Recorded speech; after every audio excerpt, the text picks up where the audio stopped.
would you have claimed Dante Fabbro? And listen, I get the point here, and I think this will be kind of the main point that people are saying no would say, but Frankie says, I hope we can do better than Fabbro anyway. We need a top 4 D-man. The guy was put on waivers for a reason. Yeah, I get that side of it too. It's like, hey, if he's not good enough for Nashville, why is he going to be good enough for here? But I think a change of scenery would have benefited him. I think at $2.5 million, and we'll talk about the cap hit in a second, he's only 26 years old. Like, we know how long it can take defensemen to kind of find their footing. Look at Justin Schultz in Edmonton, right? They cast him away for a 3rd-round pick or whatever it was. He went on, won some Stanley Cups, ended up having himself a really, really nice career. And as Seven says, Forsling was on waivers. Things can change. Like, look at Forsling now. He's a $6 million defenseman. He was great in the playoffs for the Panthers. Like, sometimes guys just need that change of scenery. It is a shame that he did not make it to the Oilers because I think they should have been all over it. And for the people wondering, well, how would you have even made the money work for that $2.5 million? You have that LTIR with Evander Kane.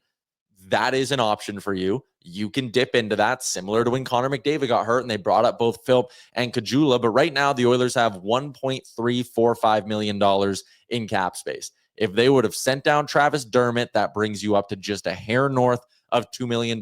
You bring in Fabbro, you use the LTIR, and then when Kane comes back into the lineup, you just send down Derek Ryan, and you're good. You're back to being cap compliant, right? And if it doesn't work, and again, not always says, I agree with Frankie that if a Fabbro type guys are addition at the deadline, I'll be disappointed. Here's the nice thing, though, is Fabbro's in a contract year, pending UFA. Let's say you bring him in now, and then you do your little bit of runway here, test him out, because I do think he would have been a great fit with Darnell Nurse. Test him out for a couple of months, and if it doesn't work, whatever bottom feeder you're making a deal with at the deadline to bring in a better defenseman, you just say, hey, you have to take Dante Fabbro's cap hit for the rest of the season, and boom, you're good. So would have been a no-brainer for me, but he doesn't even make it to them in the waiver order because Columbus jumped in and took him. So the waiver orders, I believe, were still, because it's until the end of November, I think, that the waiver order is based on last year's standings. So Columbus would have been 4th on that list. So only San Jose, Chicago, and Anaheim, I believe, passed on Dante Fabbro. You go look at Columbus now, and hey, maybe this is something you look at. On the right side, they have Severson. Goodbranson's hurt right now.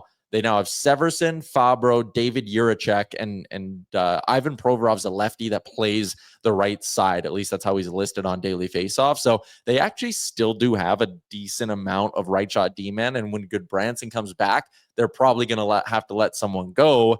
Also, they don't have any retained money on their books right now. Getting a look at their line combos from Daily Faceoff right now. Severson, Provorov, Jordan Harris, all playing on the right side. Again, they have David Yaremchuk, who they used a very high draft pick on a few years ago. He's still on his ELC. And when Goodbranson comes back, they all of a sudden will have a lot of righties again. I think Columbus is a good team to keep an eye on as a potential trade partner. And maybe it just gets to a point where, let's say, again, all their righties come back. Columbus sits there, calls up Edmonton and says, hey, we're willing to eat half if you'll give us a draft pick. And I know it's not ideal to have to give up a pick for a guy who was just on waivers, but if it means you're hitting them or getting them at $1.25 million, all of a sudden it's easy to bring him in and still be accruing cap space. So I maybe, if you were hoping for this, I maybe wouldn't give up on it yet. And I would maybe circle the Columbus Blue Jackets as a team that you could maybe try make a deal with in a little bit. And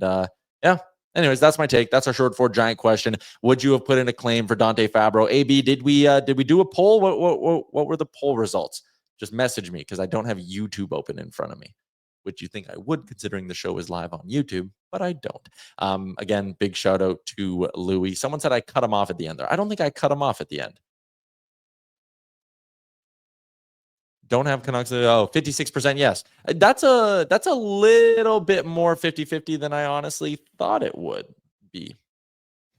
I thought it would be like 70-80%. Again, we are generally a fan base, as most are, that like their shiny new toys, but I think it would have been a no-brainer. You could have made the money work. I would have made a claim on Dante Fabbro. What's up, Nation citizens? If you like that video, then you need to be subscribed to the Oilers Nation YouTube. Podcasts, live shows, exclusive interviews, and analysis. Everything you need from your favorite voices at Oilers Nation. And you don't want to miss any of it, so hammer that subscribe button.